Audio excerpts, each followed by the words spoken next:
Hello and welcome to the Can't Blue Podcast post-match reaction. I'm your host, Dan Rowlandson, joined by a different face for the post-match show. It's Rob Warner returning after our 2023 review, which we were waxing lyrical about Aston Villa, Unai Emery and all the players. Don't think we'll be doing that tonight, Rob. Life comes at you fast, doesn't it? It really does. Before we get into the nitty-gritty of tonight, obviously this is our first show since Christmas. It's Boxing Day as we're recording this. Did you enjoy yourself? Have you had a nice Christmas break? Yeah, I did actually. It was. What did you get up to? Went down to Kidderminster. Went with the family on the Santa Express, which was nice, and then went out for a nice dinner in a posh gaff. But it took too long for the food to come out, so we watched the first half of the Sheffield United match on my phone at the table. It's been a good Christmas. What about you? Yeah, also in Kidderminster, weirdly. This is not something we discussed. We stayed at home. I mean, people tuning in for the Man United post-match show, you can tell we do not want to speak about games. Let's just talk about Christmas for a bit. Yeah. We stayed at home for the first time. Obviously, we had the baby this year, so it was just the three of us. I did the cooking for the first time ever, and it was really nice just to do our own thing and do things of our own accord. So, yeah, really enjoyable Christmas day. I've been to my family's today for Boxing Day leftovers, and then rush back for the Villa to do some work this evening, and be really excited about this game. And the inevitable happens, doesn't it? Oh yeah. However bad Man United are, they still find a way to do something. Always. At 2-0, I tweeted, "I'm not saying anything," because I just felt like if I say something, I'm going to look stupid. And I thought, oh, surely not. We're different under Emery. These things don't happen. He's rubbish so many curses and whatnot, but they still find a way to not only come back into it and get a point, but to beat us as well. Yeah, I mean, it was bloody irritating, isn't it? It was classic vintage Villa tonight. Of all the stats, you know, United haven't won for ages. They haven't scored a goal for about 6 months. Hoyland's never scored a goal in his life. I mean, you can always guarantee that the benevolent Brummies come rolling into town. It's just, I think as well, having grown up really in the 90s and growing up in Sutton Coldfield, I went to school with more United fans than Blue Noses. Just saw it so many times that we would snatch defeat from the jaws of victory, whether it was the FA Cup, the League, Villa Park, Old Trafford, just never seemed to matter. Even today, when we went 2-0 up, I was half expecting them to bring on Ruud van Nistelrooy or something, you know, just to turn it around. And as it turned out, they didn't need to. No, I mean, I've been working this evening, so I've made notes on another tab of things I wanted to talk about as they happened during the game. And I said to you just before we started, some of those feel futile to discuss given the result, but I suppose we will do this in some kind of chronological order. Let's talk about the lineup first of all. Obviously, Dendoncker is in the middle, McGinn out wide as usual, rather than McGinn in the middle, which I do feel like we lose a little bit of his best qualities by bringing him back in. What did you think of the 11 to begin with? We're at the point where it feels like he didn't really have much choice with the 11. You know, there could have been a little bit of tinkering with Zaniolo or Diaby, but you know, realistically, that was what he could put out. I think what we're seeing at the moment, or what it feels like to me after the City game and perhaps the opening goal against Arsenal, is they look really tired, and probably no surprise because we've had the most consistent starting 11, I think, in the league this season. Yeah, made the least changes to the starting 11. Yeah, I think today we saw some really sloppy mistakes, players miscontrolling the ball or misplacing dead simple passes. So I think the starting lineup was probably reflective of him wanting to keep his best team out as good as possible. But it did show the drop off, like we've seen in the Conference League games, to be honest, where Longley, I think, perhaps flatters to deceive a little bit. You know, he can be a good player and he can pick a good pass, but then he can try and dance through two defenders, give away a corner, and then we concede. I think Konsa, you know, smashing footballer, I gave him my most improved player tag in the last podcast, and he's just as a right back in that sort of setup didn't really make sense to me, and I thought Dendoncker was largely anonymous, which for a defensive midfielder is a bit of a worry, really. I will say, obviously, we're doing this live, and there's a couple of comments saying, doom and gloom and whatnot. These shows are always our raw reaction to the 90 Yeah. minutes we've just seen. The overall bigger picture is what? Are we still third, I assume, or certainly in the Yeah, top totally. four? Still It's third. We've still lost to obviously amazing. Yeah, we're on a yeah, great run, etc., etc. Like, we'll probably beat Burnley at the weekend. I bloody hope so, at least. yeah, But this game and Sheffield United back to back feel a little bit doom and gloom. Obviously, the bigger picture is that Villa are in a very good place, but we're just here to talk about Man United, and that was crap. Come on. yeah. It was. I think from the minute we scored the second goal, we just seemed to sit really deep. Obviously, the United players got their backs up for it. But yeah, we were sitting deep, and it just wasn't anything we were trying wasn't happening. They seemed to have kind of clicked onto a bit of a formula that was reminiscent of the away game at Liverpool as well, where having three attackers sitting very wide and right on our back line, and then just kind of more advanced players sitting in, or typically more advanced players like Eriksen and Fernandes sitting a lot deeper, almost in like a quarterback role, and just hitting first-time passes over the top. Although, ironically, it wasn't that caused us to concede, but it was causing a lot of pressure. It gave them a quick get out. They were pressing us. The number of times that we lost the ball near the corner flag, on the edge of the penalty area, whatever, and within seconds, it was at the other end of the field. So yeah, it felt quite ominous, really, from probably the 30th minute onwards.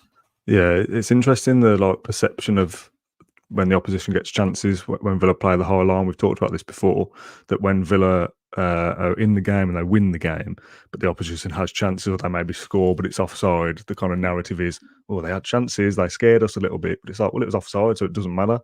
When it doesn't go your way and you lose the game, it's like, yes, overall it doesn't matter because those chances were ruled out for offside, but it does give the opposition a bit of momentum to think, well, we can get at these, we can create chances, and that's the version of events we saw tonight. Like you said, the high line and balls over the top wasn't our undoing, but it gave United and the crowd belief that, okay, we can cause Villa some damage here, and they keep going.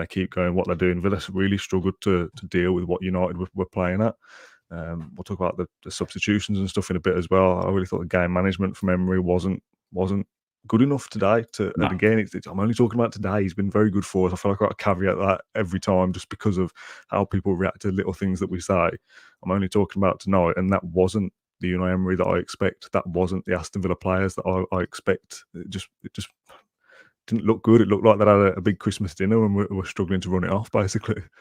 Yeah, I mean, I think it's perhaps a bit of a marker as to where we're at on our journey, to be honest. And Sheffield United, fairly similar. We're starting to come up against teams, so the Sheffield United game, where they'll sit deep and we've got to try and figure it out.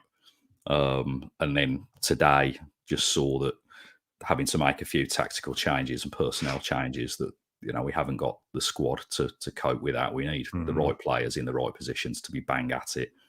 And don't be fooled by the rhetoric going into the game or the commentary during the game.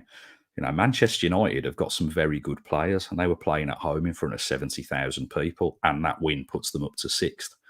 So, as bad as it sounds, Man United are still around there, aren't they? Yeah, and it's, yes, City have got a couple of games in hand, but they've got to win them, and they're not on a good run. And United are only 3 points behind them. So, I think we do need that perspective of looking at it and saying, well, it's somewhat inevitable. I think we got into the position of feeling like not necessarily we were steamrolling everybody, but certainly, we could cope. That's the first time that we've gone in front and then not kind of got anything out of the game. So another one again, of those. If it's going to happen anywhere, the chances are it is going to be somewhere like Old Trafford or St James's or Anfield, because that's where those things happen. Yeah, it's one of those things that, again, you kind of look at and smirk when they flash up the little graphic of Villa have been ahead in, I think it was 9 games and have won all 9. And you think, oh, well, that won't last, will it? Now they've shown something like that. I don't know. There's a lot of really extreme negativity, in my opinion, in the comments coming through, things like disgraceful performance and stuff like that. I don't know if I'll go as far to say that, because for me, that's a 90-minute bad performance. We were 2-0 up in this game. Let's not forget until the hour mark or something. I think the first half was. I saw John's player ratings that he said that a couple of players had outstanding first half. I think was the words he used. I don't know if I'll go as far as say outstanding, but we deserved to be in front at half time. No mistake about it, and were good enough for all 3 points. So things like disgraceful performance to me is when you've been terrible against the side for 90 minutes and been absolutely abject. We weren't that. The second half, sure, really wasn't good enough, and there were some problems there. And obviously that's been our downfall in the end. But let's focus on those positives and talk just about the first half for a little bit and the 2 goals. Yeah. Both coming from set pieces, which was something that we identified before the game with an honouring goal that you can kind of get at him a little bit in that way. We've seen him during the game, like he sticks to his goal line. Totally opposite to Martinez, who commands his area really well. And Arna's just like glued to his position and doesn't look at it at all. Just on the first goal, obviously McGinn gets it, goes all the way through. I did wonder whether there was a very, very slight touch from Watkins, but he didn't run off and claim it, did he? So you would assume not.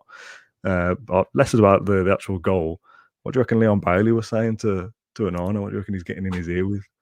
I saw somebody tweet that the old Rihanna lyric was perhaps coming out, and he was winding him up about that. But who knows? It reminded me a little bit of was it against Arsenal a couple of seasons ago at Villa Park, and Mings was in Aubameyang's ear and actually made him laugh, and then ran past him and scored. Yeah. So yeah, could have been anything, but he definitely seemed to be trying to distract him. Seemed to work. I mean, it was just a shambolic bit of defending for both of our goals. Really, yes, we were clearly got a game plan for both the goals, and it paid off. But if they'd been at the other end, we'd have been would have been pretty concerned about what we'd seen there. That's for sure. Yeah, especially the second one. Obviously, the first one goes all the way through, and it's you see that happen. But the second one, Villa got so much space to just basically pull off the move that they've planned and do what they want. And we talked before about Longley and Dendoncker being anonymous, not very, very good. It's those two that combine for the goal, isn't it? Ironic? And again, both do very well. Longley to get a good head on it, I think, to get it back across, and a really nice little kind of back heel flick kind of thing from Dendoncker. And at that point, I'm thinking, okay, maybe we are like the curse of Old Trafford or whatever has gone away.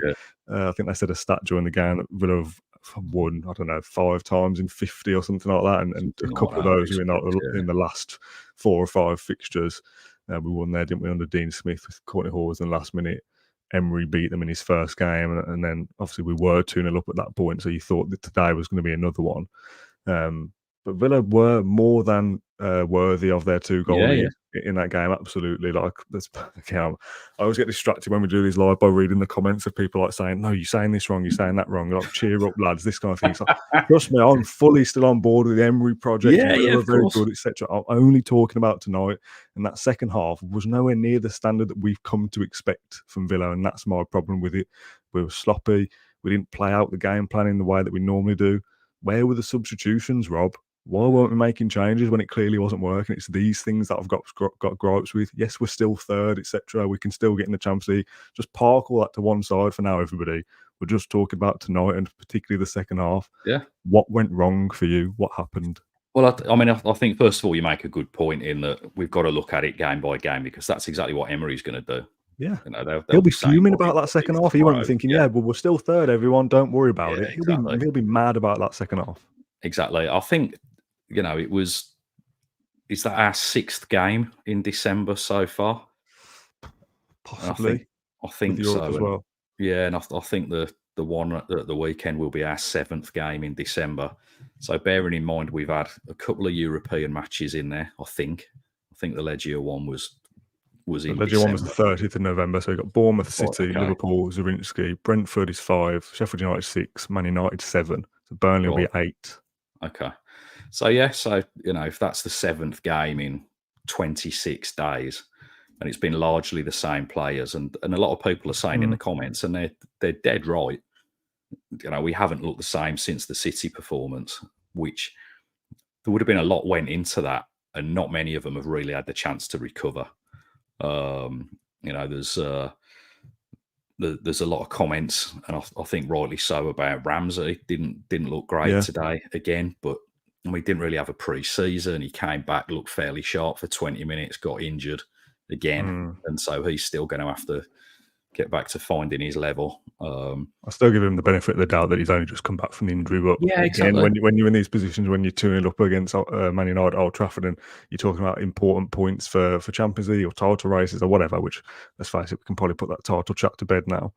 Again, I suppose we're still not really out of it, given how close we Yeah, are yeah. to it. But Anything still, can happen. you think we need everyone to be on it. We can't allow someone like Ramsey to be like, oh well, we'll just let him off because he's only just come back. Like, if you're in the team, you've got to be doing your job, and Yeah, sadly, totally. some of them aren't doing that, and that's the frustration, I think. Totally. And yeah, I think the changes, they made sense to me because it seemed certainly at times like that Bailey was playing on the right side of midfield and McGinn was more like being off Watkins.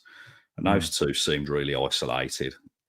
Varane is a superb central defender when he's fit. There's no two ways about it. I think Johnny Evans, certainly in the first half, was their best player. And even in the second half, there was a couple of well-timed tackles or he positioned himself well. He just looked like an experienced old head, and that's what he's there for. How mad You is know, it that he's their best player in 2023? yeah, yeah. No, I mean, Christ. and disappointing for us to have to come up against Yeah, him when he's playing like that. But yeah, they just did look tired, and I think the changes seem to make sense. I think having that, or at the time, the changes looked like perhaps he was going to put McGinn back into the midfield rather than further forward. Perhaps Zaniolo was going to play behind the striker, and give us a little bit of height for an out ball. But really, it was fairly like for like swaps in the end. So tactically, it didn't seem to change much.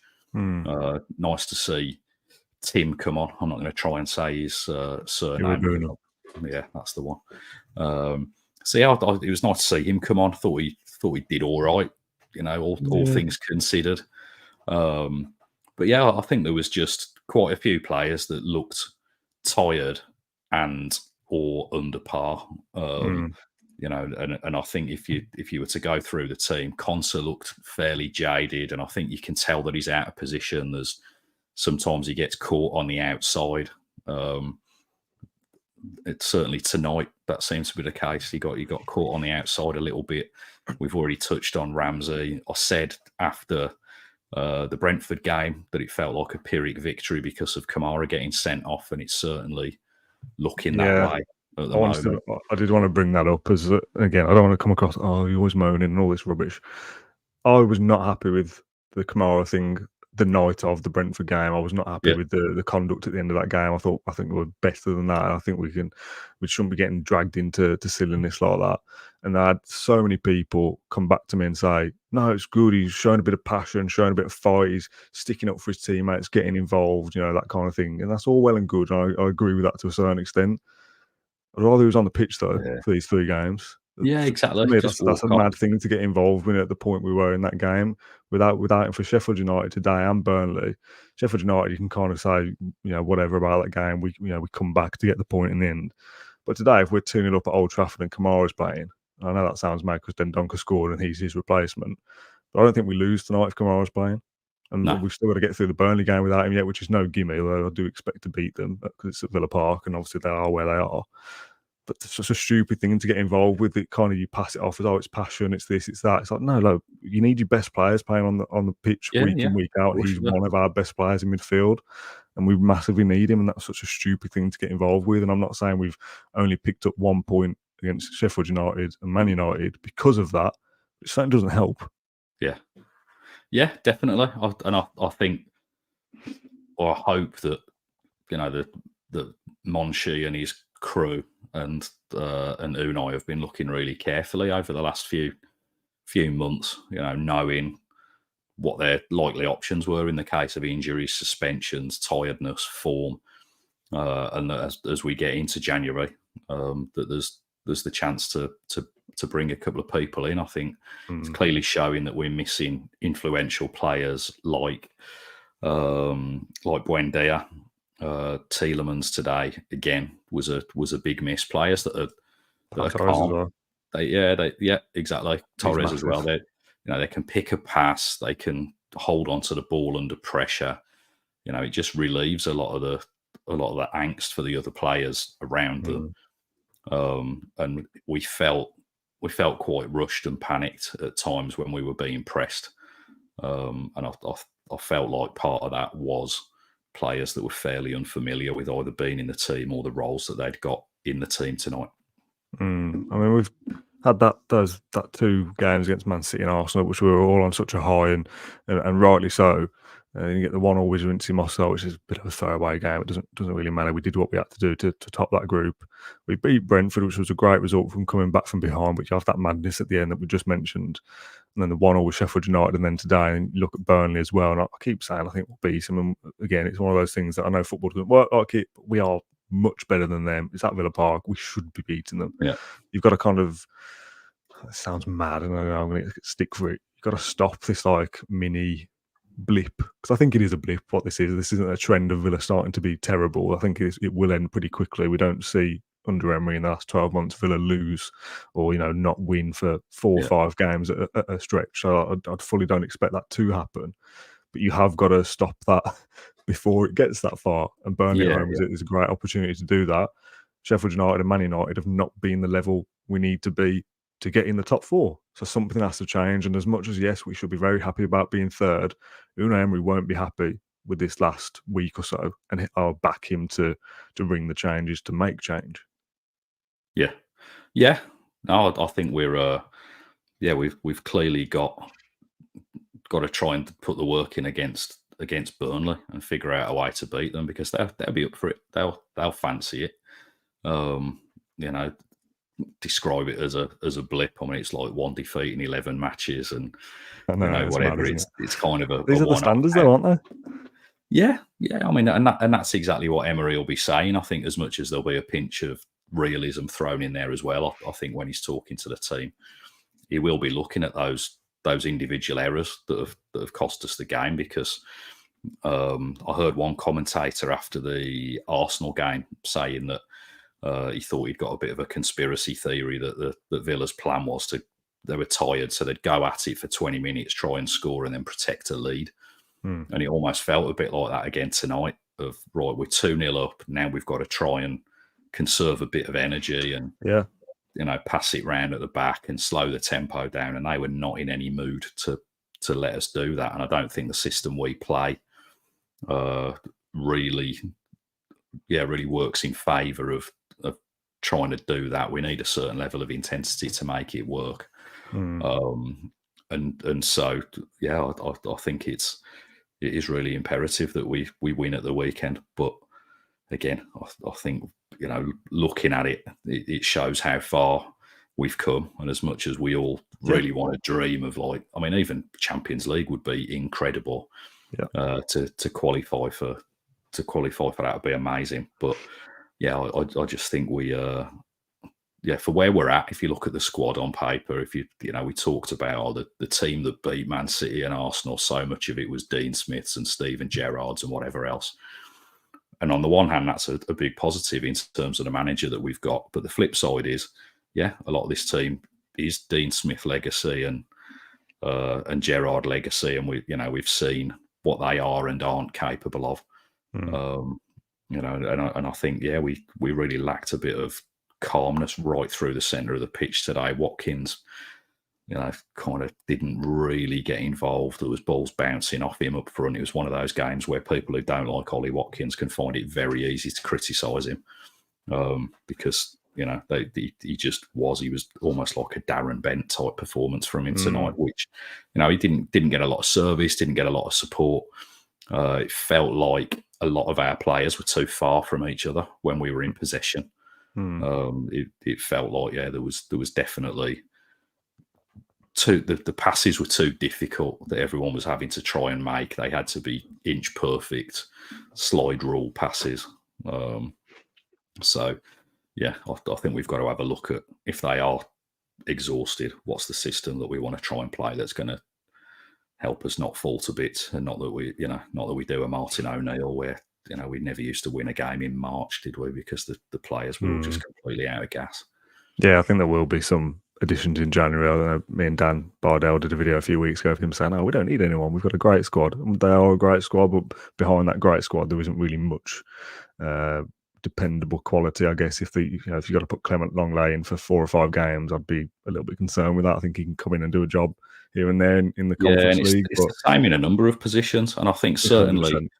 for the type of football that we play, the central midfielders that sit just in front of the defence are so important.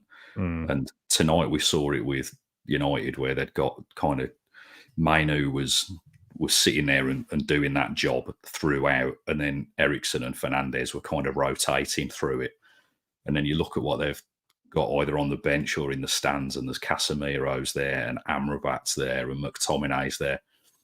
And we're not very quickly, a couple of suspensions and injuries, and we're down to Leander Dendoncker, Iro Bunam.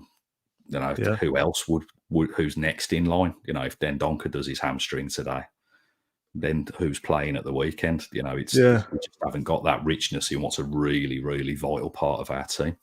Let's just talk very quickly, because I want to wrap up soon, because it's Boxing Day. I think we've done enough now. I know there's going to be a lot of people that think lamenting, this is like, doom and gloom, negative and whatnot, and it is for this game in isolation. I keep saying it, the bigger picture is fine. I do think this is one of those ones that you just say was a bad day or whatever. Turn it up as, it's terrible to throw away, but at least you do is you shouldn't lose. To actually go on and lose it is really disappointing, given whoever the opposition is and whether you're home or away or whatever. And put that to one side a little bit. The way they get back into the game, obviously Garnacho scores 2. The second one is deflected off Carlos, I think, and easy to say because I've only seen it a couple of times, but it feels like one that Martinez maybe gets to if it's not deflected. Maybe that obviously that changes things. One I just want to quickly mention is the offside goal. I think Rashford plays it forward to Garnacho, who's in real time. I thought, he's offside. His forward ball is offside. The replay was very close, and that took a long time to get it sorted. But they've gone offside in the end, and we'll say that's right. But we lose Luca Dean in that passage of play as well. I don't know what he does. He tries to clear it off the line, and I don't know whether he pulls something or hits into the post or whatever. I've honestly not seen it back. He obviously goes off at that point, which is again bad because he's been very good this year. As much as Moreno is a solid replacement, that just upsets the momentum a little bit. Man United getting back into this, they've just scored. That was tight, and we've lost our left back all in the same move, and that was a little bit of a turning point for me. I think. Well, I kind of thought, okay, yes, Man United aren't what they once were, and they've all become a bit of a meme because they've got this striker that doesn't score goals, and Elanga has scored more goals at Forest than Anthony has at Man United, and all these different things. And it's like, but they're still dangerous. They're still 6th or wherever they are. They're still within touching distance of everyone. How is this happening? And that was the moment where I just thought, okay, they've still got something. We've lost Dean. We're now, I don't want to say down to the bare bones. Moreno's a good player, but he's only just come back. And that's he's a very different type of player. And I think if you look at our left backs and our right back, rather than proper right backs, we don't have duplicates of them on the other side. And I think we need it. I think Dini's good at sitting a little bit more, certainly in the system we play. He tends to sit a little bit more defensively. He plays more as a proper fullback. He's got the ability to cross the ball very accurately from deep, which supports him not needing to go charging up the field. And it gives us a bit more protection, whereas Moreno's very different. He gets in, gets beyond the wide midfielders. He gets into the opposition penalty area. And I think there's clearly games where one is more suited than the other. And tonight, Dini was much more suited. And I'd like to see us have the same options on the other side, where I think Konsa gives us that defensive stability, and as much as he can go on a bit of a run, he's not pinging balls over like Dini does. And then when Cash is playing, I think the gulf in ability between him and Moreno, if you want to look at fairly similar styles of play, is massive. But it's disappointing that again we've lost a player to injury through trying to defend something that turned out to be offside, because that's how we lost Tyrone Mings as well. Yeah, really frustrating night overall, I think. And I think we've kind of done it to death now. I genuinely think it's just one of those. It's just the fact it's probably coupled with Sheffield United that we look at it as 2 bad results back to back. If Sheffield United was a month ago and we'd won 3 games since, you're probably just going, well, we're turning it up. these things happen. It's Man United. We go again against Burnley, and that is really probably how we should look at it. Yeah, I think so. And we'll kind of move on to the next one. We won't be doing a preview for Burnley because it's Christmas. People are on annual leave. I'm actually on annual leave for the first time this year over the next couple of days. I don't even get paid. Just come on out the goodness of my heart over Christmas. Apologies for that. My pockets are empty after Christmas.